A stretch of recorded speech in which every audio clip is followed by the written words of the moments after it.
Langkah besar Pertamina di awal Februari 2026, tiga entitas resmi melebur menjadi subholding downstream. Meskipun dianggap sebagai reformasi besar dan ada kritik di awal terkait penyesuaian internal seperti integrasi budaya, kerja dan potensi risiko transisi yang mempengaruhi kinerja jangka pendek, namun banyak harapan akan transformasi ini. Di transformasi ini tak sekedar memangkas birokrasi, tapi juga mesin penggerak efisiensi, satuan tugas Ramadan dan Idul Fitri demi amankan pasokan energi saat Lebaran. Sudah ada di studio dan kita akan membahasnya bersama Bapak Sugeng Sumarwoto, Wakil Ketua Komisi 12 DPR RI. Selamat pagi Pak Sugeng. Ya, pagi, Bung. Pak Sugeng, sebelum saya Ya, membahas terkait dengan ya, pasokan bahan bakar mhm, jelang Lebaran Idul Fitri yang ya, sangat urgent, sangat dibutuhkan. ya, Pertanyaan saya terkait dengan bagaimana sebenarnya dari Komisi 12 DPR RI mengenai ya. potensi optimalisasi operasional dari merger pembentukan subholding ini, Bapak. Iya, jadi memang berbagai model organisasi di dunia ya, Mhm. bagaimana sebuah perusahaan besar semacam Pertamina yang bertanggung jawab kepada masalah energi khususnya migas, itu memang berbagai model. Model pertama yang tahun 2018 sampai tahun 2021 kan terjadi juga semacam transformasi organisasi Mhm. di mana ada holding, ada subholding. Nah, itu ada seperti itu kayak semacam Petronas kan Mhm. begitu juga, dan di tempat lain juga ada yang demikian. Lantas memang ada kelemahan dan kelebihannya.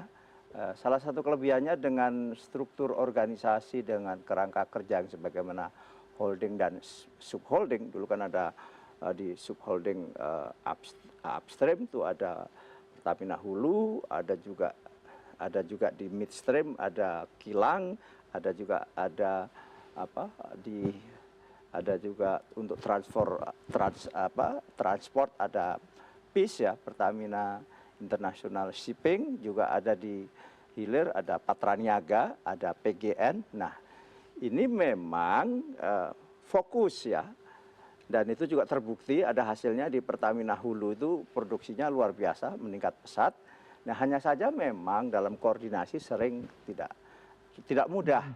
Maka melalui berbagai analisis yang mendalam tentunya, maka dirubah menjadi upstream dan downstream. Ya. Upstream mencakup tentang ya lagi-lagi Pertamina Hulu yang mengkonsolidir ada sekian, dan di hulu itu ada Hulu Rokan, ada di Exxon, di Banyu Urip, Mhm. Banyu Urip dan yang lain-lain. Sementara dengan downstreamnya dikonsolidir selain Patraniaga juga PIS tadi, Pertamina International Shippingnya, dan juga ada PGN, itu dikonsolidasi. Ini dengan harapan koordinasinya jauh lebih mudah, dan terlebih lagi transformasi struktural ini juga merupakan tuntutan dari berbagai konsolidasi yang dilakukan menyangkut tentang BUMN, Mhm. karena semakin istilahnya semakin ramping atau semakin tidak terlalu banyak sekali anak perusahaan, maka dianggap sebagai sesuatu yang lebih fokus, lebih tangible, lebih bisa dikalkulasi secara baik. Dan itu memang tentunya transformasi dengan ini, dan saya melihat transformasinya smooth di Pertamina Mhm. ini, karena ya mohon maaf ya, konsolidasi semata-mata organisasi, karena awaknya ya mereka-mereka juga, Ya. dan Pertamina sungguh luar biasa.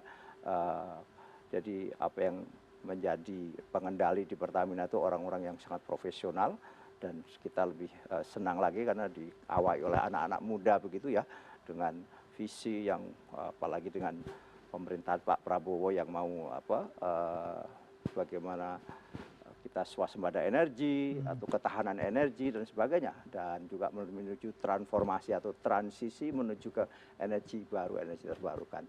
Nah, di hilir itu juga ada Pertamina Power, ada Pertamina, di situ ada nanti juga ada di downstream ya, ada Pertamina Renewable Energy, bahkan Renewable Energy itu ada juga di situ misalnya panas bumi dan lain-lain. Nah, inilah dikonsolidir menjadi Pertamina upstream dan Pertamina downstream, di Mhm. mana dulu ada hulu,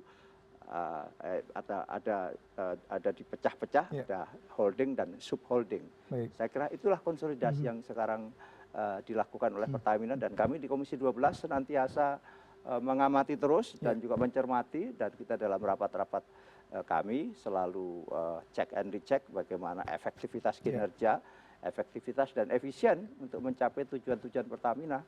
Ingat ya, Pertamina ini kan selain sebagai perusahaan yang secara profesional, dia sebagai korporasi dengan hukum-hukum besi industri korporasi, tapi dia juga menjalankan fungsi PSO, Public Service Obligation, karena dia juga bertanggung jawab persoalan mendistribusikan BBM bersubsidi dan juga LPG 3 kg, dan inilah tantangan bagi Pertamina.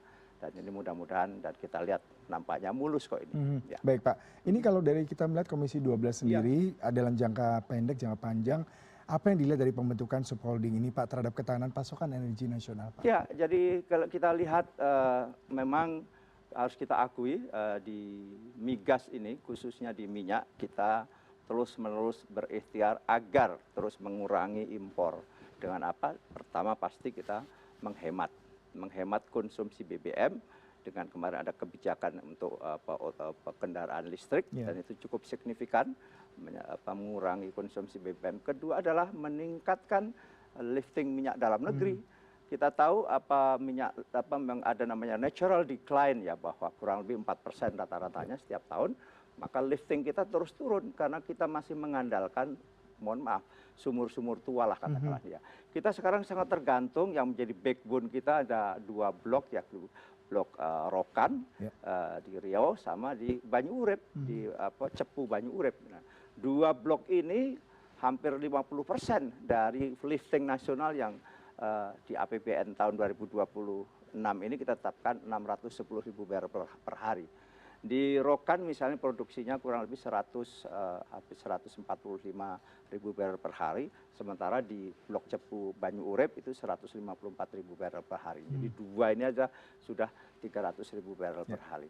Nah, dalam konteks itu kita bersyukur, jadi Pertamina dengan berbagai pergulatannya di sektor hulu, ternyata lifting nasional yang kurang lebih 600.000 barrel per hari itu 60%-nya itu adalah Pertamina gitu. Jadi kita cukup bangga. Memang dari sisi volume tidak memuaskan ya, karena apa? Lifting kita jauh dari jumlah konsumsi kita yang kurang lebih 1,6 juta barrel per hari, sehingga kita impor BBM sekarang adalah 1 juta barrel per hari. Baik itu berupa crude atau minyak mentah dan berupa produk, sudah produk jadi. Baik itu aftur, solar dan juga bensin ya, itu kita impor. Nah, memang karena impor sebagai net imported BBM ini, di saat ini dengan harga crude dunia luar biasa, ini hari sudah mencapai $114 per barrel, apalagi juga di situ dolarnya kita juga, harga dolarnya naik sampai di atas 17.000, bahkan kita lihat tadi sampai menyentuh angka 17.100, maka kita mengalami apa yang disebut dengan double hit ya. Double hit, satu sisi kita harga crude-nya naik karena persoalan perang di Timur Tengah, di mana lalu lintas Selat Hormuz terganggu, di mana di situ ada mengalir kurang lebih 22% dari energi migas dunia, dan ini bagi kita sangat terpukul betul ini. Tapi mudah-mudahan nanti kita cermati, kebetulan misalnya sektor pertambangan juga ada di kami, karena harga-harga komoditas pertambangan juga naik ini. Penaik terbesar memang adalah timah sampai menyentuh angka 53 sampai 55 ribu per ton, itu memecahkan rekor dalam sejarah harga timah. Demikian juga nikel naik, tembaga naik, batu bara juga naik otomatis. Nah, ini nanti semuanya coba kita hitung apakah lantas dalam hal APBN kita, fiskal kita, yang dimana subsidi APBN kita, subsidi energi kita, yakni terdiri minyak, gas dan listrik, itu di APBN tahun 2026 ditetapkan 210 triliun, di mana ICP atau Indonesia Crude Price-nya ditetapkan $70 per barrel dengan lifting tadi 610. Nah, kita lihat ICP $70 hari ini sudah $114. Ada selisih 44 dolar nih selisihnya dari ICP. Di mana tadi juga dolarnya naik dari yang ditetapkan di APBN 16.000 16.500, sekarang sudah 17.000. 17.000, jadi double hit. Nah inilah hal yang menjadi rentan kita dalam konteks swasembada energi, swasembada minyak katakanlah, tetapi di sisi lain kita belum mampu menghasilkan lifting yang sesuai dengan setidaknya balance dengan apa yang kita konsumsi. Karena seperti tadi, kita semua, hampir semua produksi minyak kita adalah sumur-sumur tua, blok-blok tua. Nah, yang termuda itu ya itu tadi di blok Banyu Urip, Cepu Banyu Urip, itu pun sudah mengalami natural decline. Untung beberapa waktu lalu di bulan Agustus itu sudah upstream apa yang disebutkan buik Banyu Urip infill klastik, jadi menambah cadangan dan sehingga tidak terjadi natural decline yang besar sekali. Nah, inilah problem kita. Maka untuk meningkatkan lifting atau untuk mencapai swasembada tadi tidak ada jalan lain adalah dengan terus melakukan eksplorasi, terus juga melakukan pengembangan teknologi-teknologi di bidang bagaimana upstream migas ini. Nah, di dunia di gas kita cukup beruntung karena kita juga eksportir LNG, liquefied natural gas, tetapi kita impor LPG, liquefied petroleum gas. Nah, jadi ini semuanya nanti akan coba kita hitung di Komisi 12 antara tadi windfall profit di barang-barang tambang tadi, ya, komoditas tambang yang juga ini, dengan juga bagaimana beban kita akibat impor migas yang sekarang melonjak tinggi. Itulah yang harus kita terus cermati. Pak, ini terkait dengan pembentukan subholding ini, bagaimana meningkatkan posisi Pertamina, serta adakah catatan tambahan yang perlu diperbaiki, Pak, sebelum full integrasi Oktober 2026 untuk mendorong ketahanan energi Indonesia, Pak? Ya, saya kira terus-menerus dilakukan exercise ya, secara manajemen bagaimana kelebihan kekurangannya, dan terlebih begini, ini juga menjadi catatan yang sering kita ingatkan, bagaimana sebagai holding dan subholding menjadi catatan kita waktu itu sering kurangnya koordinasi antar tadi ada subholding tadi, ada subholding di hulu, ada di PIS Pertamina perkapalan, ada juga di kilang, dan juga di Pertamina Hilir yakni Patraniaga, ada juga di Pertamina Energy Power, Pertamina Power istilahnya, dan bahkan Pertamina Renewable dan sebagainya. Waktu itu ada 6 atau 7 subholding. Nah, sekarang kembali dikonsolidasi ulang menjadi Pertamina upstream dan downstream, di mana upstream itu ada hulu dan sebagainya, isinya dikonsolidasi.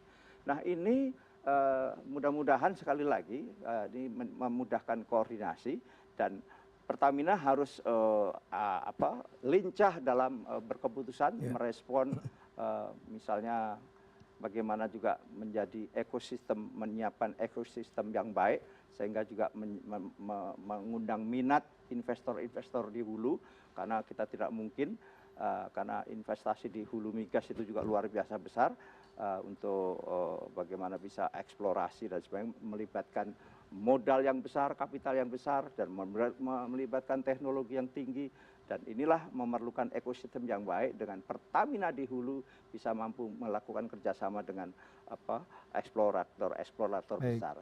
Demikian juga di downstream, di mana di situ ada Pertamina Kilang.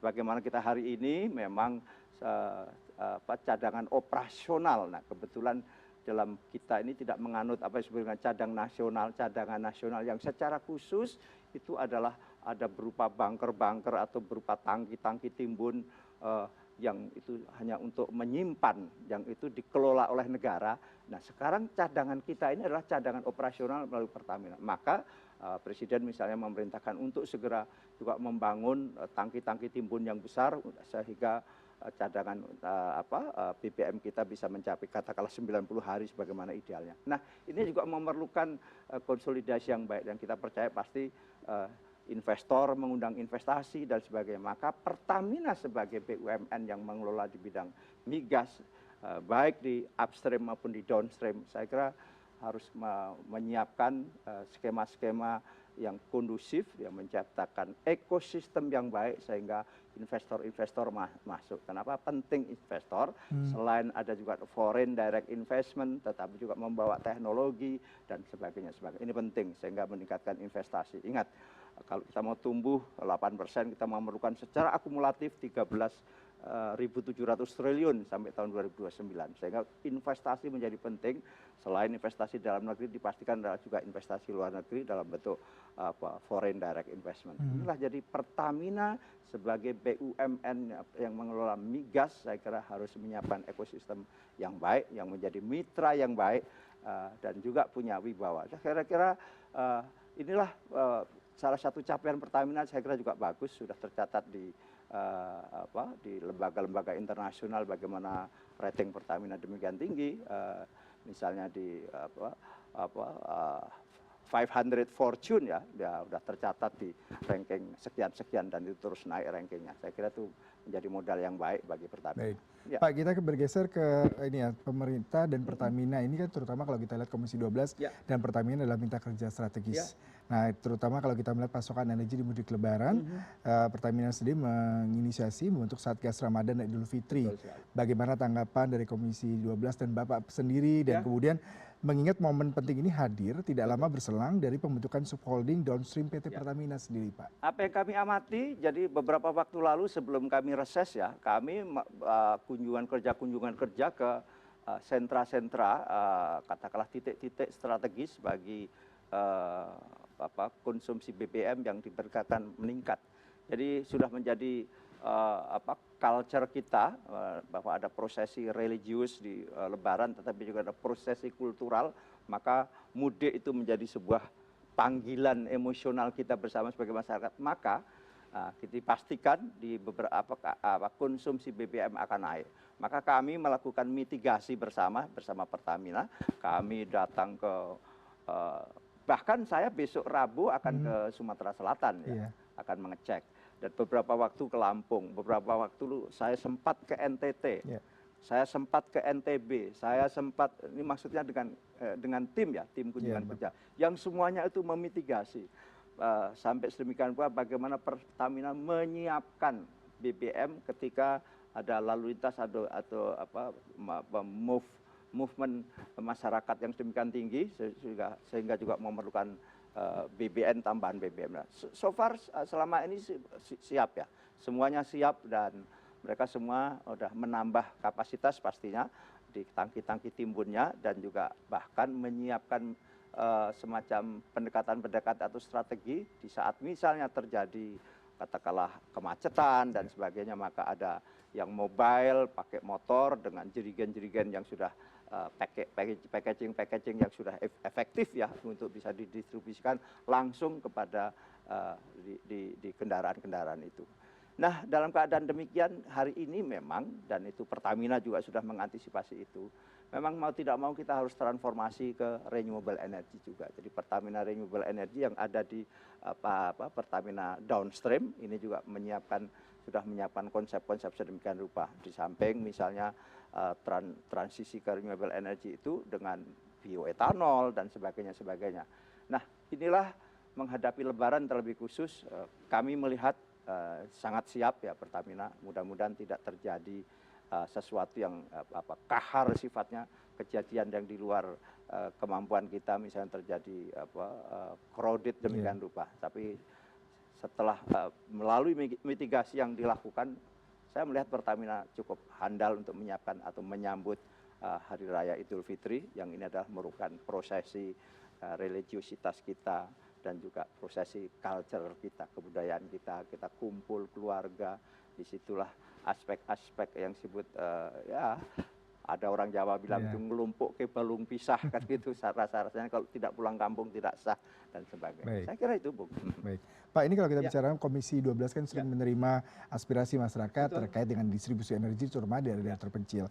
Menurut Bapak langkah konkret apa yang perlu dilakukan subholding downstream nih Pak ya terkait dengan pasca merger dan melalui Satgas Ramadan dan Idul Fitri ini di masa mudik untuk kebutuhan energi yang cenderung pasti meningkat, Pak? Betul sekali. Jadi keluhan utamanya sering terjadi kelangkaan, masih beberapa daerah terjadi kelangkaan, misalnya di NTB, di NTT, di daerah-daerah di luar Jawa, dan juga yang menjadi catatan bahkan sering kelangkaan itu terjadi di dekat-dekat atau daerah-daerah pertambangan, artinya itu kemungkinan ada bocor ke daerah pertambangan. Nah, maka solusinya adalah perbanyaklah tangki timbun. Nah, gitu loh. Jadi bangun tangki timbun, karena apa? Wilayah kita ini yang terdiri dari kepulauan ini, dari sisi transportasi kan sangat tergantung dari gelombang laut dan sebagainya. Maka perbanyaklah tangki-tangki timbun sehingga siap kalau terjadi kelangkaan atau belanja yang tiba-tiba meningkat dan sebagainya. Memang selama ini belum dalam catatan kami di Komisi 12 tidak ada istilahnya sama sekali kelangkaan. Pernah terjadi di Bengkulu karena menyangkut misalnya lagi-lagi persoalan transportasi di mana di pelabuhannya itu terjadi surut sehingga kandas lah, tidak bisa merapat kapal itu. Nah, maka salah satu jalannya adalah perbanyak tangki-tangki timbun yang di wilayah-wilayah tertentu. Dengan meningkatkan rasio yang semula misalnya tangki timbun itu untuk kebutuhan 7 hari atau 14 hari, tingkatkan menjadi katakanlah 1,5 bulan. Memang ada risiko di situ karena ada biaya di tangki timbun itu. Nah, undang peran swasta untuk membangun tangki-tangki timbun kalau memang Pertamina sendiri tidak mampu merealisasi untuk membangun karena perlu biaya. Nah, ini juga menjadi catatan. Dengan adanya Danantara, mudah-mudahan justru semakin membuat efektif, jangan lantas menjadi birokrasi baru Danantara dalam hal aksi korporasi di Pertamina. Ini menjadi catatan kami di Komisi 12. Kebetulan Menteri Investasi yang kebetulan menjadi kepala Danantara, Pak Rosan itu juga sebagai Menteri Investasi yang mitranya di kami di Komisi 12. Maka kami mengingatkan Danantara jangan menjadi birokrasi baru, harus menjadi bagian integral dari aksi korporasi Pertamina. Karena memang dari sisi OPEC dan CAPEX-nya besar. CAPEX ada beberapa, misalnya mau membangun kilang, mau membangun tangki timbun, itu kan CAPEX-nya besar. OPEC Pertamina juga besar, kenapa? Karena ada harus impor BBM, impor LPG dan sebagainya, sehingga memerlukan kesiapan finansial yang tepat waktu lah, setidaknya demikian. Baik, Pak Sugeng Suparwoto, terima kasih Bapak untuk perbincangannya. Semoga persiapan dari Pertamina dan Satgas sendiri juga bisa memberikan kepastian, kenyamanan buat pemudik, dan juga nanti transformasi daripada Pertamina Subholding ini bisa berjalan baik dan bisa melakukan pemenuhan kebutuhan bahan bakar di tanah air dengan sangat optimal. Mudah-mudahan semuanya lancar dan masyarakat terlayani dengan baik. Terima kasih untuk waktunya Pak Sugeng. Salam sehat selalu Bapak. Bapak.